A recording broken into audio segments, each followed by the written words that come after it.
అందరికీ నమస్తే. కాంగ్రెస్ ప్రభుత్వం రెడ్ హ్యాండెడ్‌గా దొరికింది. ఎట్లా రెడ్ హ్యాండెడ్‌గా దొరికిందంటే ఇది జనాలను మోసం చేయడం. జనాలను డైరెక్ట్‌గా మోసం చేయడమే. ఎవరో సైబర్ క్రైమోల్లో లేకపోతే ఎవరో దొంగలు మోసం చేస్తేనేమో ఇక పోలీసులు కేసు పెట్టి నడుస్తది. మరి ఇప్పుడు వీళ్ళు మోసం చేసిండ్రు. ఏం మోసం చేసిండ్రు తెలుసా? మొన్న జనవరి 26 నాడు స్కీమ్స్ లాంచింగ్ కన్నా ముందు ఏం చెప్పిండ్రు వీళ్ళు?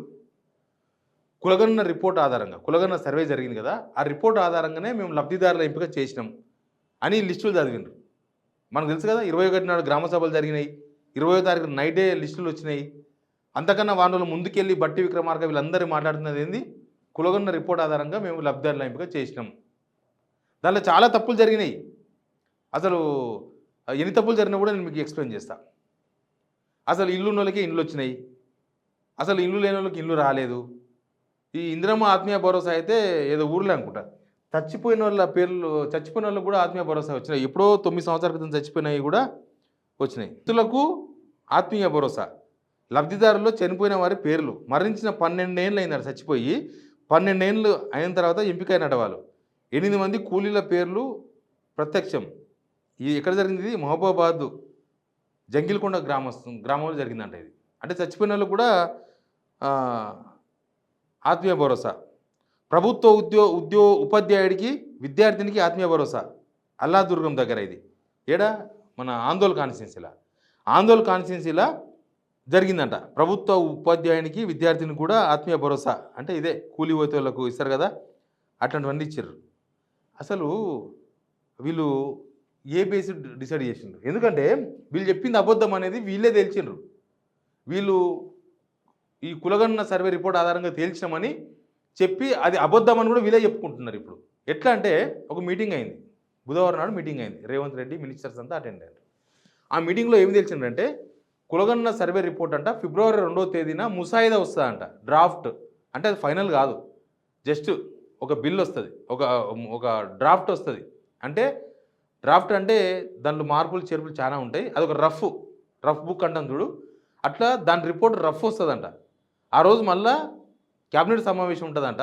ఆ క్యాబినెట్ సమావేశం తర్వాత దాని ఫైనల్ రిపోర్ట్ వస్తుందంట. మరి డ్రాఫ్ట్ లేకుండా, రిపోర్ట్ లేకుండా మీరు దాని ఆధారంగా లబ్ధిదారుల ఎంపిక ఎట్లా జరిగింది? స్టేట్ క్వశ్చన్ ఇది. ఆ రిపోర్ట్ ఆధారంగానే మీరు లబ్ధిదారుల ఎంపిక చేస్తే ఆ రిపోర్ట్ ఇప్పటికే వచ్చి ఉండాలి కదా, మీ దగ్గర ఉండాలి కదా.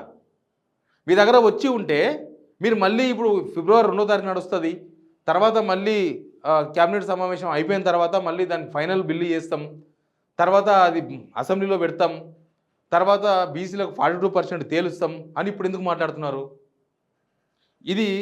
దీనికి కరెక్ట్గా సమాధానం చెప్పాలి. మీరు ఏ బేస్డ్ లబ్ధిదారుల ఎంపిక జరిగింది?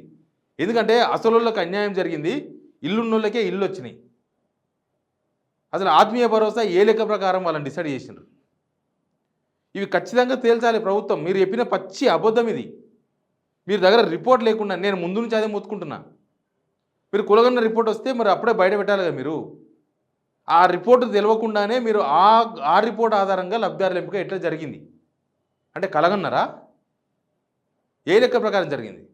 ప్రజాపాలన దరఖాస్తులు ఎక్కడ పోయినాయని అడిగితే వాళ్ళ సమాధానం చెప్పిండ్రు. అప్పుడు వాళ్ళు ప్రజాపాలన దరఖాస్తులు కాదు, మేము కులగన్న రిపోర్ట్ ఆధారంగా డిసైడ్ చేస్తున్నామన్నారు. తీరా చూస్తే కులగన్న రిపోర్ట్ వీళ్ళతో లేదు, వీళ్ళకి రాలే, ఇంకా అయిపోలే, ఇంకా అయ్యేపోలేదు, ఇప్పుడు రెడీ అవుతుందంట. అది అయిపోయే వరకు నాకు తెలిసి ఫిబ్రవరి 12 తారీఖు వచ్చేటట్టుంది. మరి ఆ రిపోర్ట్ లేకుండానే ఆ రిపోర్ట్ ఆధారంగా మీరు లబ్ధిదారుల ఎంపిక ఎట్లా చేసిండ్రు? ఇది ఎవరో దొంగలు చెప్పింది కాదు కదా, మీరే చెప్పిండ్రు. రిపోర్ట్ రాలేదని మీరే మాట్లాడుతున్నారు. మళ్ళీ ఫిబ్రవరి 2కు మీటింగ్ ఉంటుంది, అప్పటికి ఒక బిల్లు వస్తుంది, అప్పటికి ముసాయిదా వస్తుంది, డ్రాఫ్ట్ వస్తుందని మీరే మాట్లాడుతున్నారు. అన్ని మాటలు మీరే మాట్లాడేసిండ్రు. ఇక అందుకే మీరే దొరికిపోయారని చెప్తున్నాను నేను. మీరే దొరికిపోయినరు అంటే జనాలను మోసం చేయడానికి కదా మీరు డిసైడ్ చేసేసిండ్రు.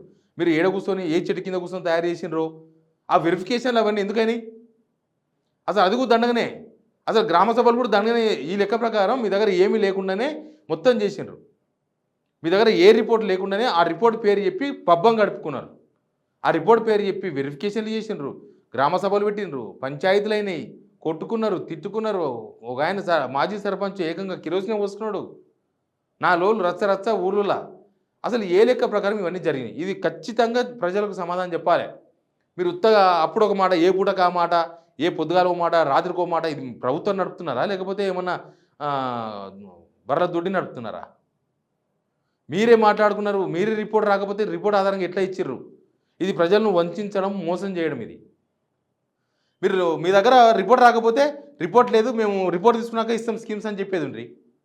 కానీ రిపోర్ట్ ఆధారంగా మేము స్కీమ్స్ ఇస్తున్నాం, మేము అందరం సెలెక్ట్ చేస్తున్నాం, మోసమే కదా అది. ఆ రోజు లిస్ట్ వస్తే ఆ లిస్టు ఫైనల్ కాదన్నారు, ఫైనల్గా అదే లిస్ట్ ఇచ్చారు కదా. మళ్ళీ మీరు ఒక్కొక్క ఊర్లో అదే లిస్ట్ ప్రకారం మీరు మళ్ళీ స్కీమ్స్ ఇచ్చారు కదా, ఒక ఊర్లో, మండలానికి ఒక ఊర్లో. మీరు చెప్పిన పచ్చి అబద్ధం ఇది. మీతో డ్రాఫ్ట్ లేకుండానే, మీ దగ్గర బిల్లు లేకుండానే ఆ బిల్లు మీద ఎట్లా డిసైడ్ చేసిన లబ్ధిదారుల ఎంపికో జనాలకు సమాధానం చెప్పాల్సిన అవసరం ఉంది. లేకపోతే మీరు సైబర్ క్రైమ్ కన్నా ఇది అసూటిది. ఇంకా సైబర్ క్రైమ్ అంటే ఎవడో కనిపించకుండా చేస్తాడు, దొంగతనం కనిపించకుండా మోసం చేస్తారు. మీరు మా ఓట్లతోనే గెలిచి మా పైసలతో జీతాలు తీసుకొని మమ్మల్నే మోసం చేస్తున్నారు. ఇప్పుడు ప్రత్యక్షంగా కనబడుతున్నారు మీరు. మళ్ళీ దొరికితే దొంగ, దొరకపోతే దొర అన్నట్టు తయారైపోయింది వ్యవస్థ. ఏ లెక్క ప్రకారం లబ్ధిదారుల ఎంపిక జరిగింది, ఏ లెక్క ప్రకారం మీరు ఆ ఊర్లలో ఒక్కొక్క ఊర్లో స్కీమ్స్ ఇచ్చిండ్రు, ఇప్పుడు వాళ్ళే ఫైనల్ చెప్పి అదే లిస్టు ప్రకారం ఎట్లా ఇచ్చిండ్రు? అసలు మీ దగ్గర డ్రాఫ్టే లేకుండా, మీ దగ్గర బిల్లే లేకుండా, కులగన్న సర్వేనే పూర్తి కాకుండా మీరు దాని ద్వారానే ఎట్లా లబ్ధిదారుల ఎంపిక జరిగింది? ఇది ఖచ్చితంగా ఏం మినిస్టర్ రెస్పాండ్ అవుతారో జనాలకు సమాధానం చెప్పాల్సిన అవసరం ఉంది. Please subscribe signal TV.